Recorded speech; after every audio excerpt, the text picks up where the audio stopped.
Hello, welcome to Reframing Mindset Podcast. We are clear my head of the thoughts that are preventing clarity, practice my speech, among other things. Episodes range from informative knowledge to funny stories about my experiences, and in the future, maybe include interviews. So subscribe and enjoy. Episodes drop every other day.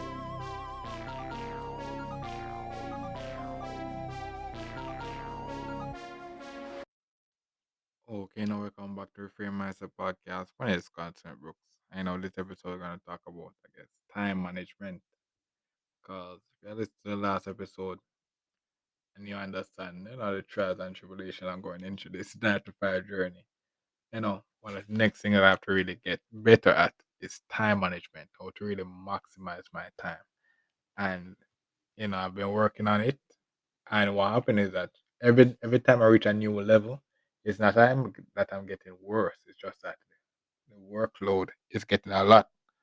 I have to really getting more. So I have to really be better at doing getting better at it.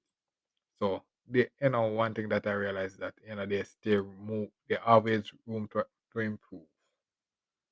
And I understand it's those situations where I can understand, like for example, billionaires that basically just people to do stuff and such like that. People to do certain easy stuff for them, like iron their clothes, dry clean. Like for example, the first world country that basically have majority business is doing commodity stuff for them without you know doing most of the low level stuff. Paying people just do most of the low level stuff. Like for example, people have been cleaners and such like that. You know, because what they're doing is high level jobs that really takes for them to reach the peak. They really need a lot of time, so they outsource a lot of their other puny tasks to other people. And I guess that would make sense for me if I was rich. If I was rich like that. But I'm not rich like that. And the thing about it is that even if I was rich like that, you know, certain of those tasks I would really want to really offset to people in a sense that I may have to do it. It may come a situation. But, you know, the thing about it, being my age now, most of the billionaires that I know are really older than me and such like that. And they're more established. They were at one age they were my age, and they're at their age now. And what happened was, they become billionaire by solving certain problems that they never had that they had at their age, and that's how they got rich. So if you're listening to this now and you're young, that's how you can become rich. One of the you must have a problem right now, and if you actually solve that, you can really solve it for a lot of people as well. And that's how you can get rich as well, by solving that problem. You know. But the thing about it is that my dream is that it I get I get up and do my dream stuff, the things that I want to do, and have all the time to actually do the other stuff as well. Not really me doing all the other stuff, but me being able to actually do it. So if it comes down to it that I actually need to do it, I can do it. I know what it takes. That's why, for example, one of my previous episodes, I taught the old way and the new way. I mentioned that in it's important to know the old way of doing things. And a future episode is going to really ex- explain why I'm glad the way my journey. I started the journey the way I did, fresh out of university, the way I did. I started it that way. I'm glad I did it that way was because the, there are certain things, if I actually follow the trend and actually try to go into the future and such like that, certain things that the old way, there's certain principles that the old way teaches. will be missed, and you will never understand why that way was important. For example, you won't understand why the task you're doing is important. If you just keep on following the trend and going to the future, you don't understand why. If you're basically every day you're eating takeout food, you just go to the restaurant and buy food and such like that, and such a and you grow up in a family that usually cook, and you come home and eat dinner and such like that, and then you grow up and just eat. If you don't actually take the time actually cook for yourself, you never really understood how valuable a home cooked meal is. You'll never understand it. If you don't understand how valuable a home cooked meal is, you never understand the importance of why restaurants exist. So that's the thing where I say, you know, the first world first that's one of the problems the first world country have. First world problems.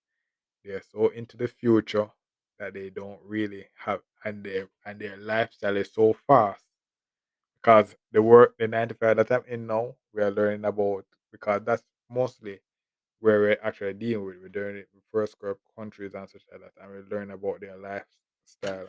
These are stuff that I kind of knew as well, but their lifestyle is really fast.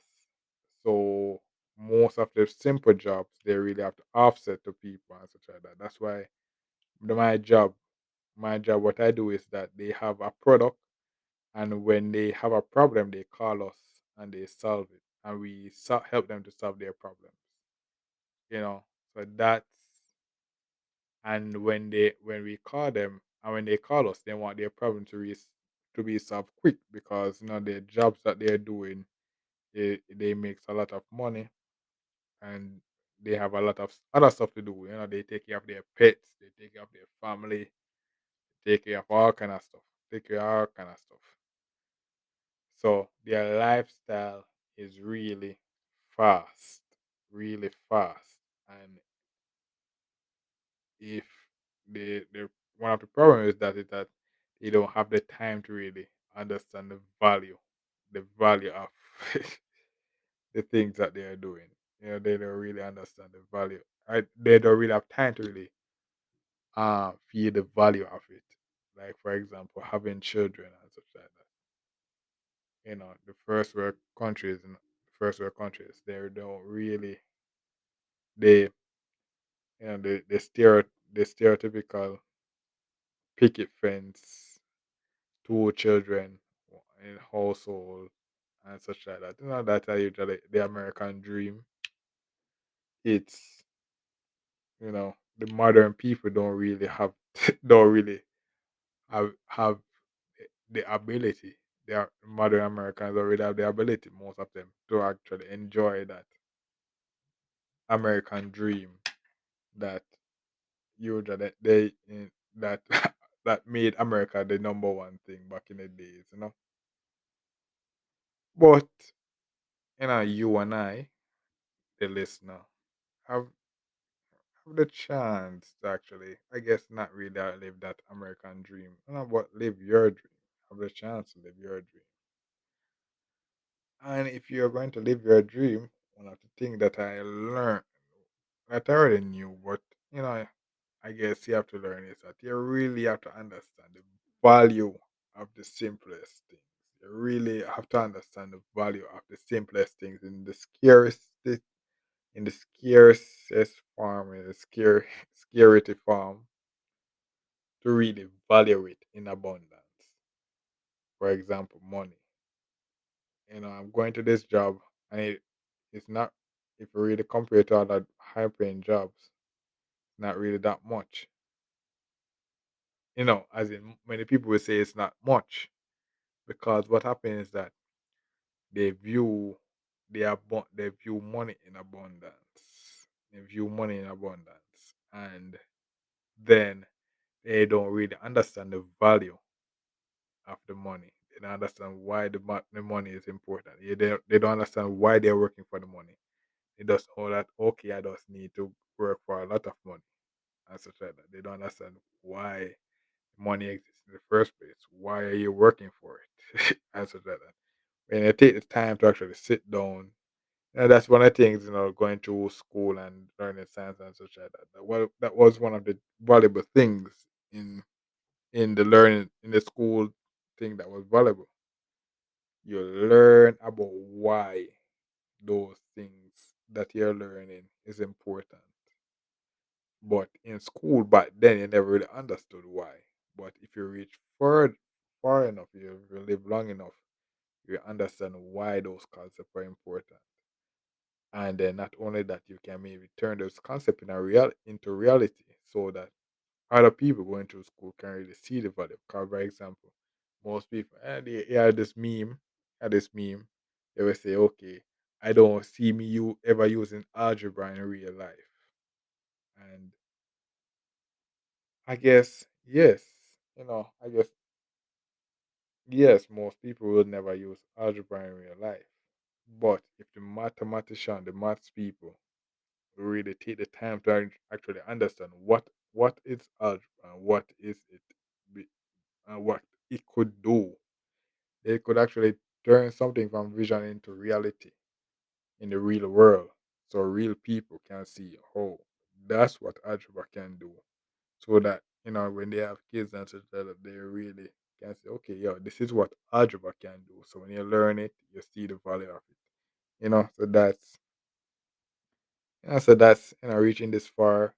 That's how I kind of see it. To turn your dream to reality, to to make people value your dreams, you have to really make them see the value of the dream itself. You have to really see the value, like, and I guess it's not easy.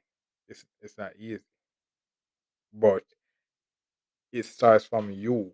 It starts from you to actually understand the value of the of the dream you have. When you achieve it, take some time to actually sit down and then, what does this mean? Like, what does this mean that I'm a doctor now? I'm a doctor now. What does it mean? All those years of studying, and boom, I got this piece of paper. Say, and that makes everybody that sees me now have to say that. Well, must say, should say doctor, this and that. What does that doctor in front of my knee, DR? What power is that? You know, and make make that DR in front of your name more valuable, so that eventually they see the power that comes in, the power that comes with the doctor in front of your name. Because if, like, for reason many people never really respected Trump back in it, went back when he was president and such like that. Because he the power, people never see value the power of the president in front of his name, you know, and that's for various reasons. The power of president, he was still the most powerful person on earth. No, and he was a billionaire before it, so there's a power in that. But a lot of people start never really try take jobs up in take jobs at him and discredit him and all those stuff, because when his dream becoming a president and whatnot became a reality, he never really put the time to actually put in valuables, make the power of that title, President Trump, be more be more powerful. You know, that's basically the task for you. It's one thing to say, okay, I want to be this and that. But if you want people to respect it, you have to really actually find a way to go back to my favorite anime. Naruto. Naruto. Oh my god. Yes, Naruto. you know he had to become the strongest person in that Naruto verse, so that when he became Hokage Naruto, he was respected. And what he had to do to gain that respect, he had to basically save the entire ninja world in the last war. He saved the entire ninja world in the last war, and he was the strongest person alive. when he became the Hokage, so that he could single-handedly take out a nation.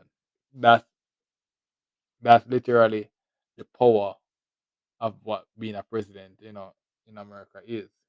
You literally have the power to actually take out a nations.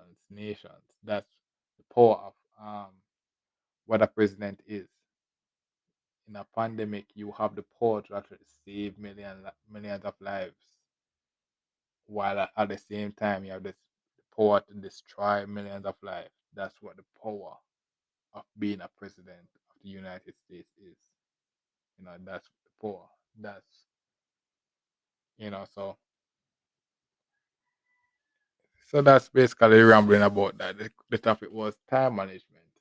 So basically, what I've been I've been wanting to say is that you have to be able to actually, if you understand the value of the thing that you're working for in the scarcity, you can understand the value of it in abundance. So, like for example, time. Now, I did a podcast episode about time. I mentioned that it was one of the most valuable resources. The thing about it is that every day, you know, we get 24 hours, and the task is to really be able to maximize that 24 hours, and it can be maximized. Over time, if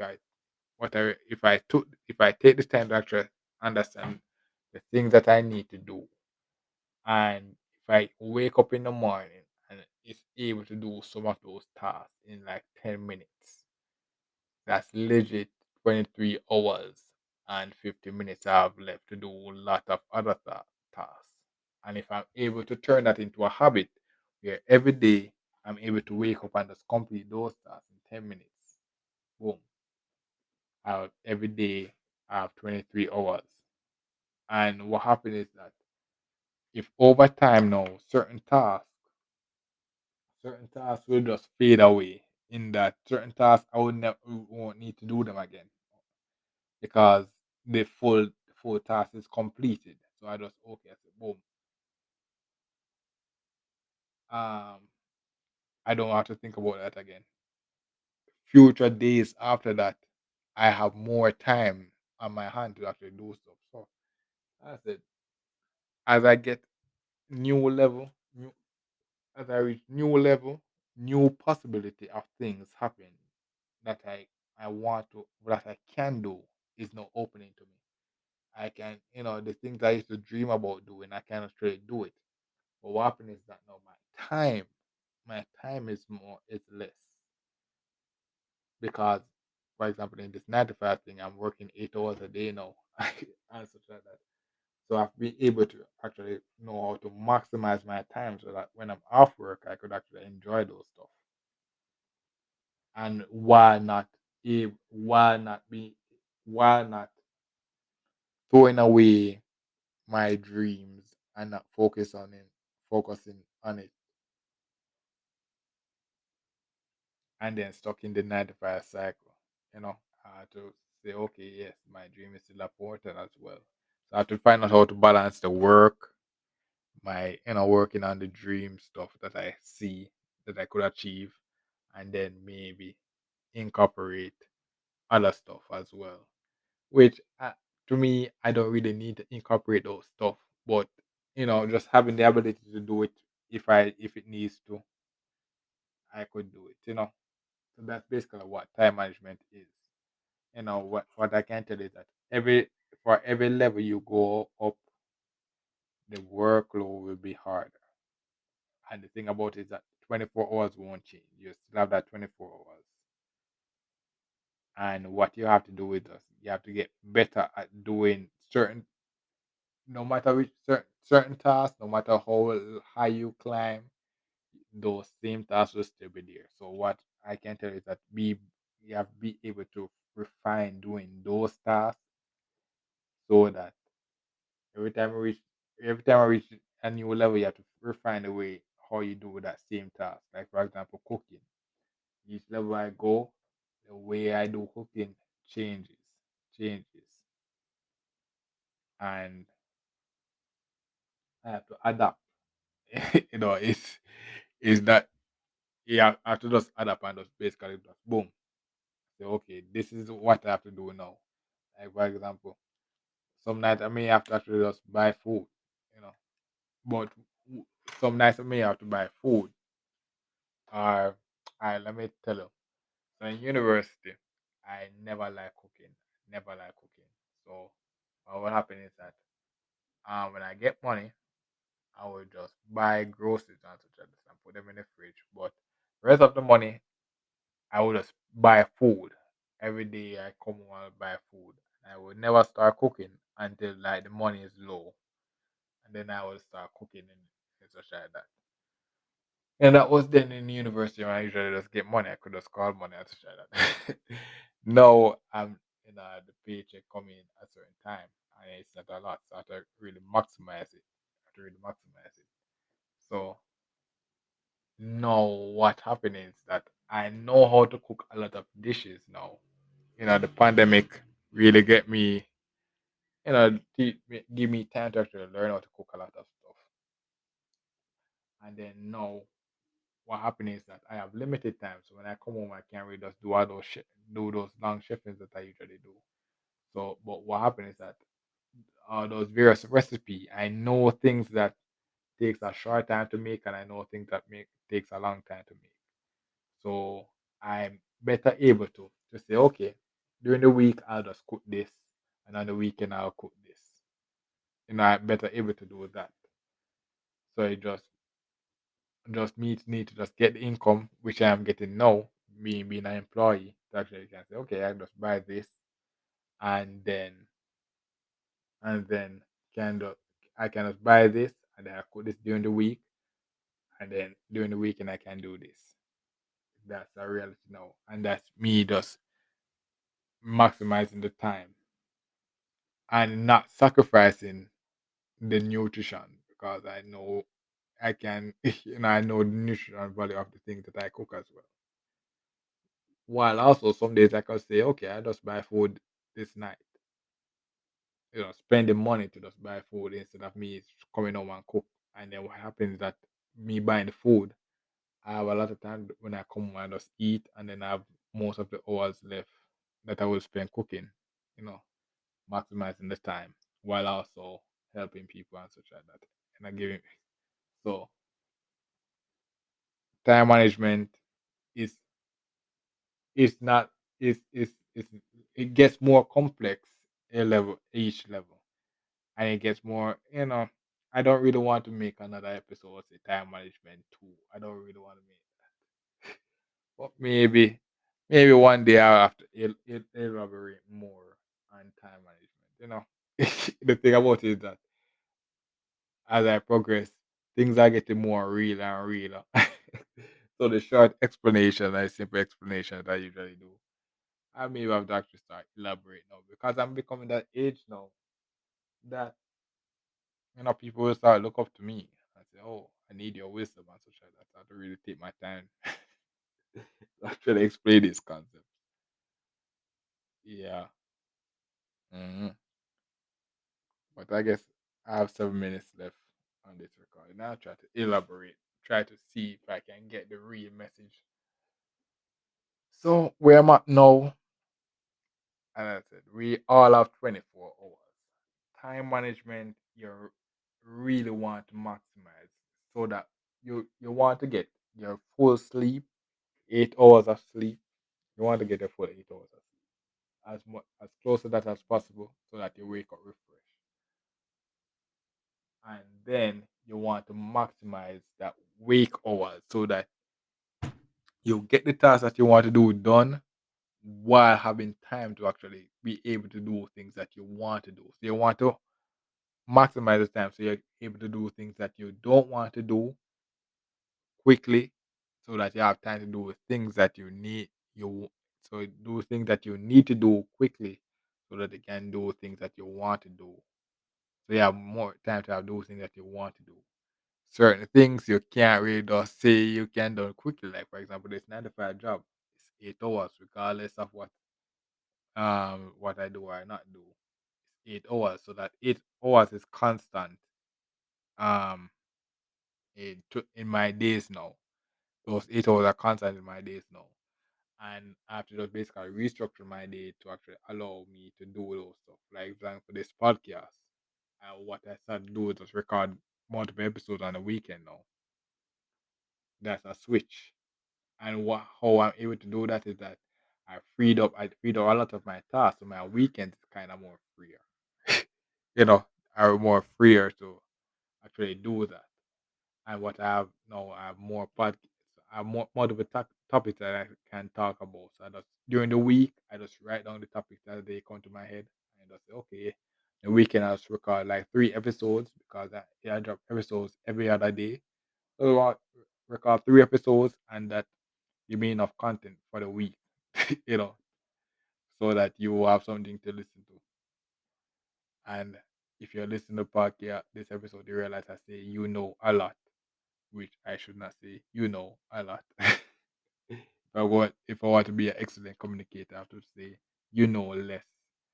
So it's 2023. Hopefully you hear me say less. You know. yeah. hmm But that's basically the start of this time management thing. The thing about it that I'm just giving you the tips of it now. But during the podcast, you will see me how I maximize my time, and then so I guess this episode will giving you a theory of it, and then the other episode is going to show you the practical of me applying it, so you will understand the meaning of this episode. Yeah, so that's basically it for this episode. Thanks for listening. I look forward for the next episode. Mhm. Well, this is the end of the episode. Thanks for watching and look forward for the next episode. To support this podcast, go to anchor.fm/cssb/support or become a sponsor for this episode. If you have a product that you want to have more exposure, DM me on the Instagram page, Reframing Mindset Podcast, or on Twitter at ReframingP. Either way would help. Thank you regardless for listening, and here's a preview for the next episode. It's like a funny throwback episode to another high school experience. I know because of the job that I'm working at now. I'm doing a lot of talking and listening. And I have to go back to one of the subjects I usually do in high school. and a funny thing that happened while doing that course, when doing that subject. So the subject is called communication studies. And basically what that is was a more advanced English, a more advanced English. So during the lower level of high school, we do English language and English literature, which is basically English language is just basically learning basic English, um, the basic stuff you learn in English, adjective and all those simple stuff. And English literature will be learn how to read books